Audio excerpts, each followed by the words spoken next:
Hello, welcome back to the channel. We are back to the barn series.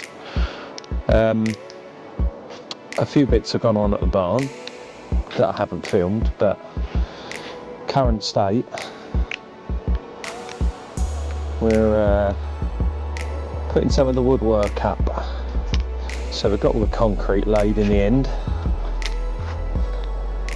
We're going around the perimeter of the downstairs with this big 8x2 stud work.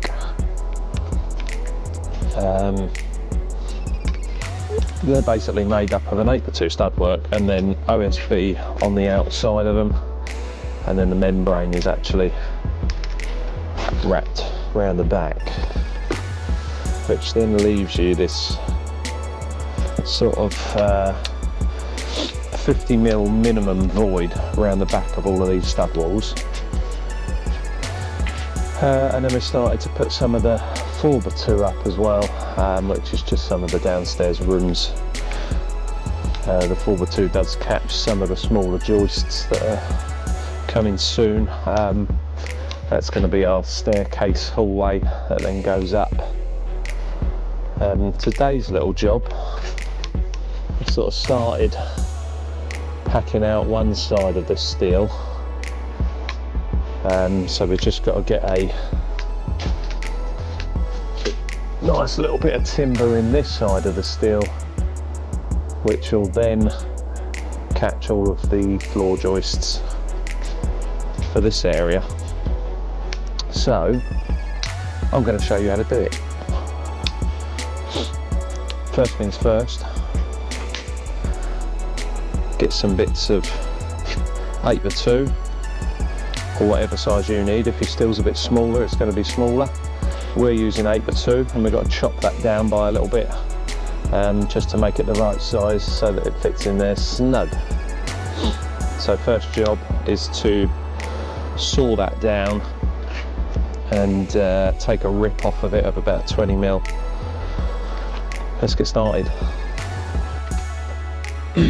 So with the universal beam, you get your top and your bottom flange, and then you get your web that goes up like that, and then in these corners you get some quite big welds.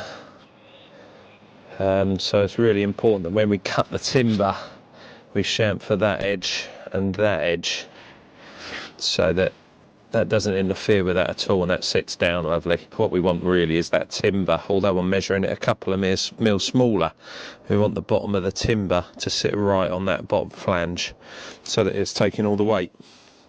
So I've measured between the top and the bottom, taken a few mil off, and that's left us with 181. So what we'll do is we'll just measure this timber out, put a little mark right down in this corner where 181 is, and then we'll set up the rip saw just to take that little sliver off. We're gonna slide the little gauge in, or the fence, or whatever you want to call it.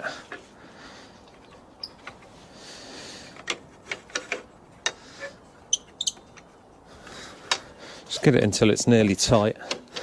Line the right hand side of your blade up with your mark, and then just tighten that through, and then just make sure you got your ear protection on. What I try and do is put my fingers on the guide there, and then just keep that tight against the timber so that you don't end up running off. So let's take a cut.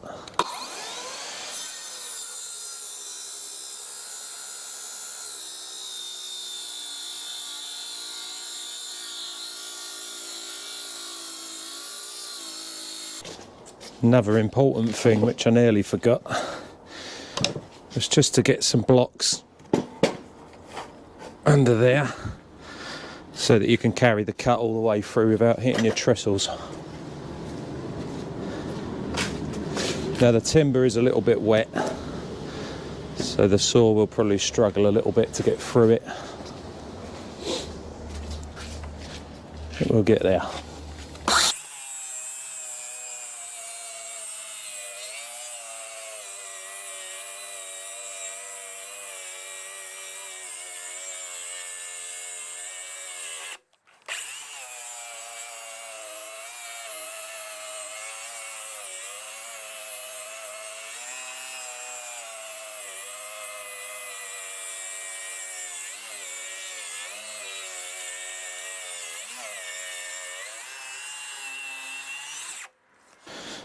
Just always take your fingers off of the guide right at the end there,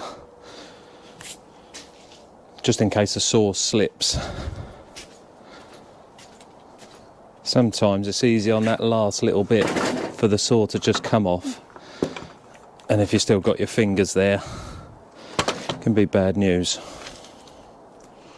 Okay, so the next job, I've got the planer out, I've set it to 2mm, and we're just going to hold it at around 45 degrees and just run down the length of that corner.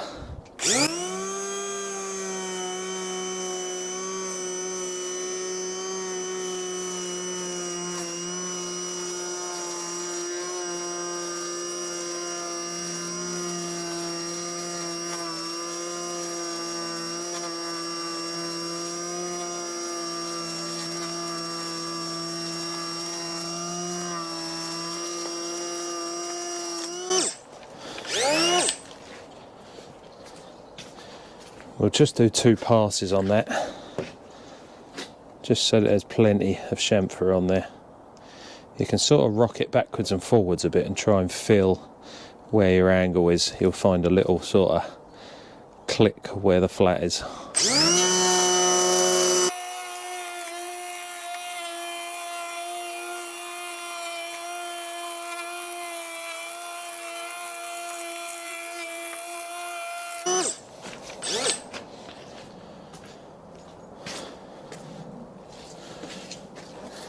We just need to do the other side, but because most of the body of the planer is on that side, we'll just need to flip it around.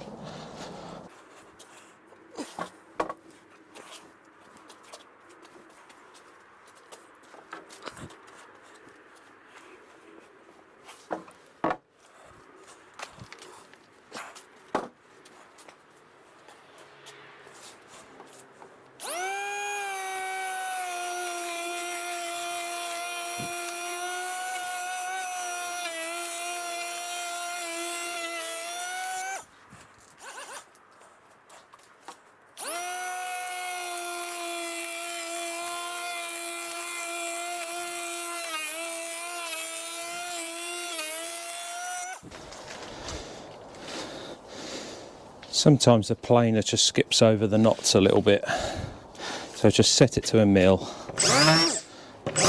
Just do a little bit over the knots again. A little bit at the end looks a bit thin as well. Just really want to make sure it doesn't hit the weld on the steel. And then that one is ready to go up.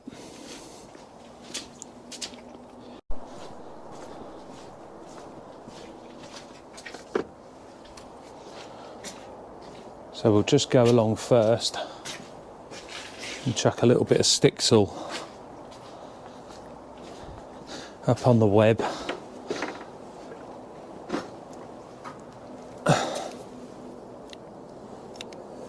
The web's a little bit wet, so it probably won't stick brilliantly, but what it'll also do is just give it a little cushion between the wood and the metal, so that you don't get any rattles.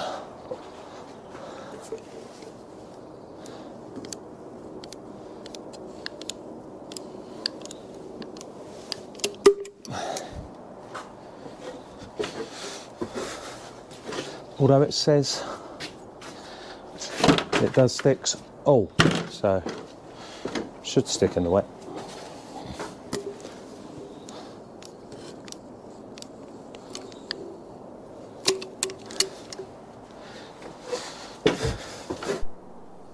So what I have done, there is another steel to go in where them holes are up there, and that goes across to this wall.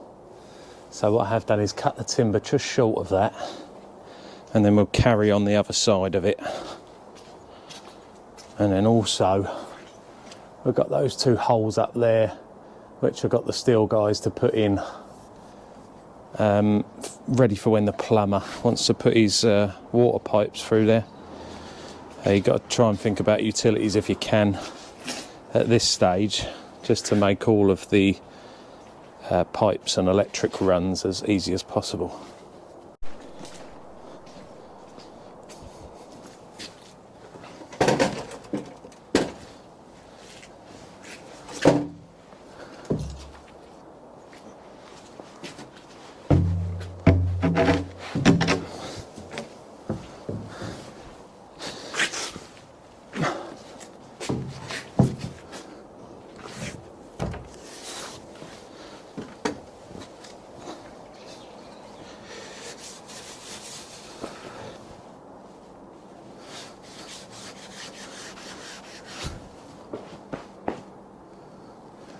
Tell you what I am going to do is just blow the sawdust off the back of that before I put it up.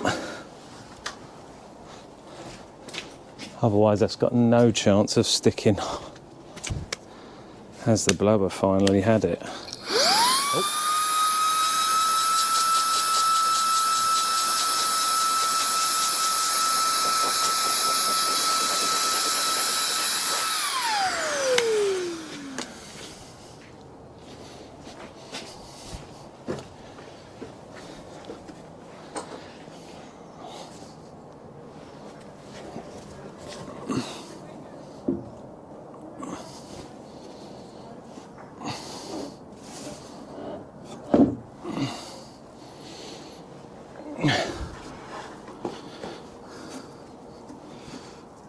Probably a little bit rubbish way to do it, this. Yeah, let's come back out. Didn't quite get in nicely.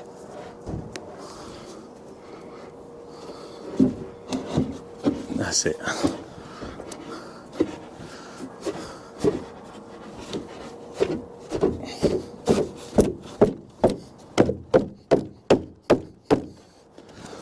There, we've got the majority in there now.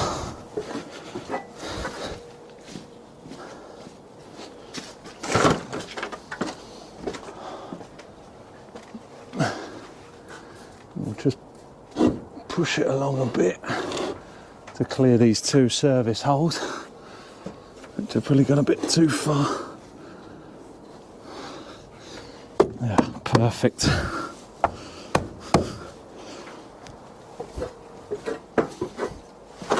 Oh, it's cold this morning. We just put the camera down there. You can see how that chamfer there just lets the bottom of the timber sit on that bottom flange, and it just lets everything sit back nicely once that's all screwed in. So I'm just going to get some self-tappers and make sure that I think the timber's got a touch of a twist on it, so we'll just make sure that that's sitting right back nicely and screw that all up. And just got a hot almond croissant chucked out the window for me. Gotta love it, ain't ya? Got to be the best food on the planet. Let's screw that timber in, shall we? Okay, so I can't tell you enough how important it is to get the right size drill bit when you're putting these self-tappers into a thick old bit of steel like this. 4.5mm for your sort of self-tapping screws.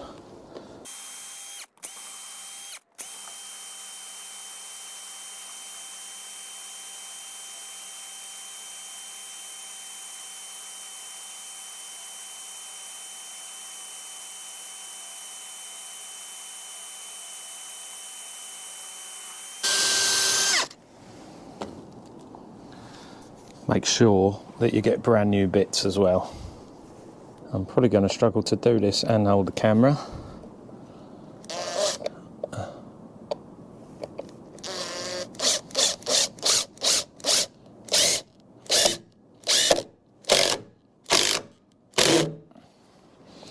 That's in there nicely. I can't just get the last bit of tightening up on it because I'm holding it, but basically we're going to go all the way along the timber. What we're going to do with the screw pattern is just go one up there, one down here, one up there. If you stagger it like that, and it just makes sure that the timber gets absolute minimal warp, and it'll just hold it nice and steady.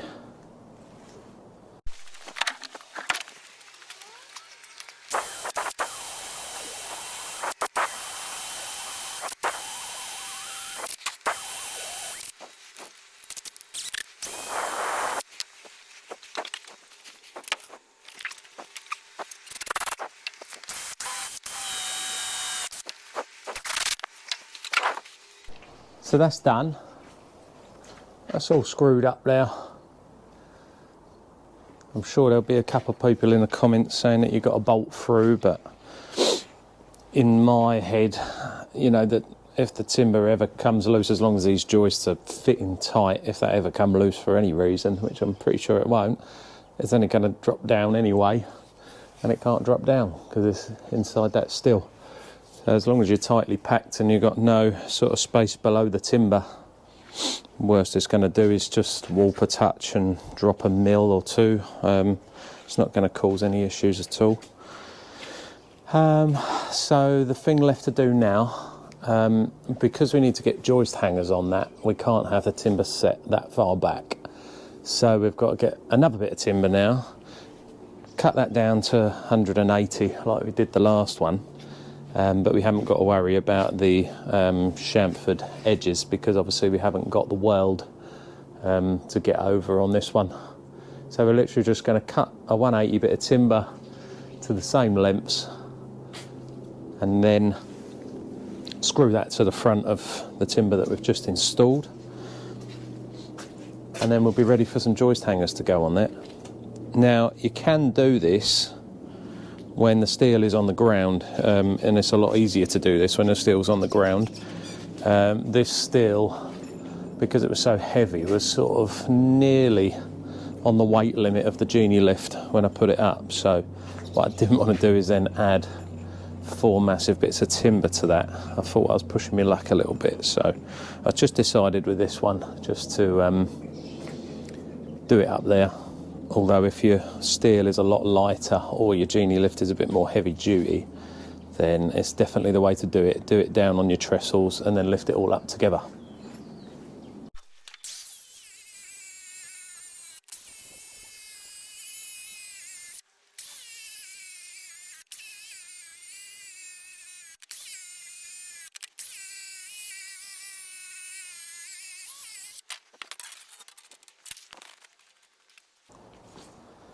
I think I definitely need a new blade.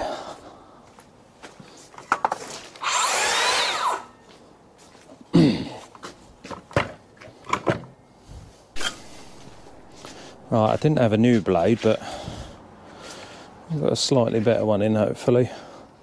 Although this timber is just...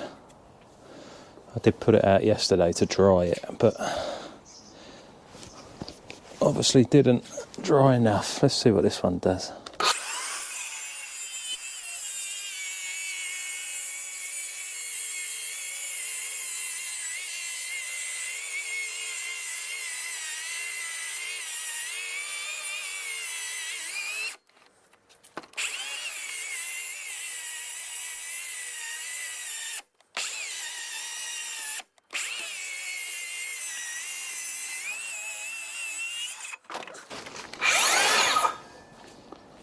A bit better. Can anyone recommend a better blade?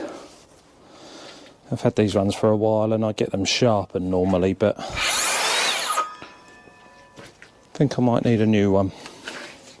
On this side that we've been doing the video on, those holes there, where a steel goes off that way, we've also got floor joists coming into this. So what we'll do is we'll cut a smaller one that goes in there, leaving space for the bolts, and then I won't be able to fit the second one across there, because what we'll do is we'll bridge them two with the second plate, which will then just keep all of that bit strong, and then we'll put the shorter length up there. So what I'll do for the sake of the video is just put the second length on this side. There's no floor joists coming off of this bit of steel, as this bit is like a glass porch that comes that way. So we'll put the second one on this side. It's a little bit sketchy doing this by myself, but sometimes when you're doing a self-build you just haven't got help. Doesn't help that this timber is absolutely soaking wet. That's well heavy.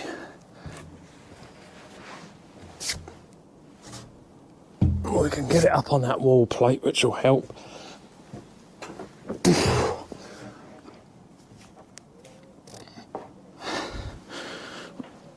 The hard bit is getting it to go in square.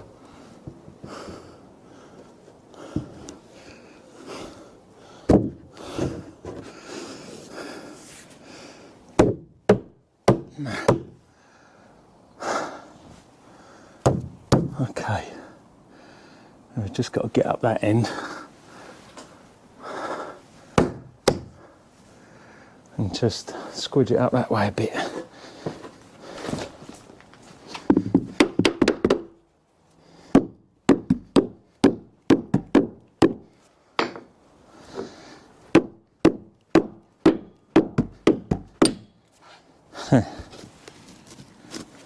Okay. I think if I screw a lump of wood onto the face of it, then we can use that to tap it along. Hopefully the screws don't just break.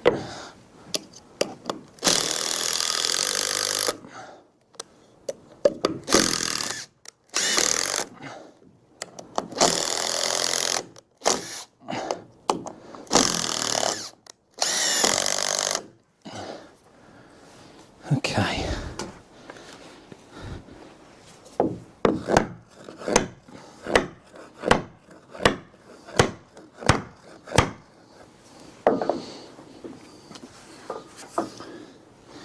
Okay, that's working.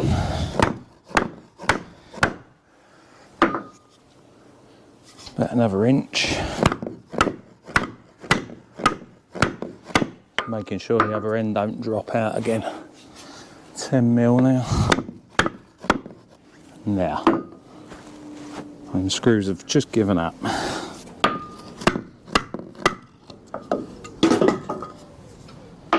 Thought that might happen, but it's just got us there, so we're good. And now we'll just go along there with a bunch of 60 mil screws, tighten it all up.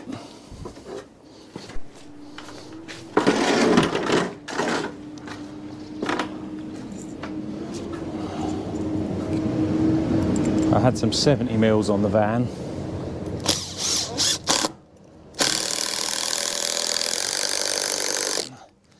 Just pull them in nice and tight. With anything like this, just show you these screws. You get this one, which has got that little smooth bit, and then you get these ones, which are fully threaded. Now, if you want the timber to squeeze together as tight as it can, you want to be using one of them. If you use a fully threaded, if there's a tiny gap between the timber when you screw it up, it's just going to bite into both bits of timber and keep that gap. So always use one with a smooth shaft when you're trying to get it tight.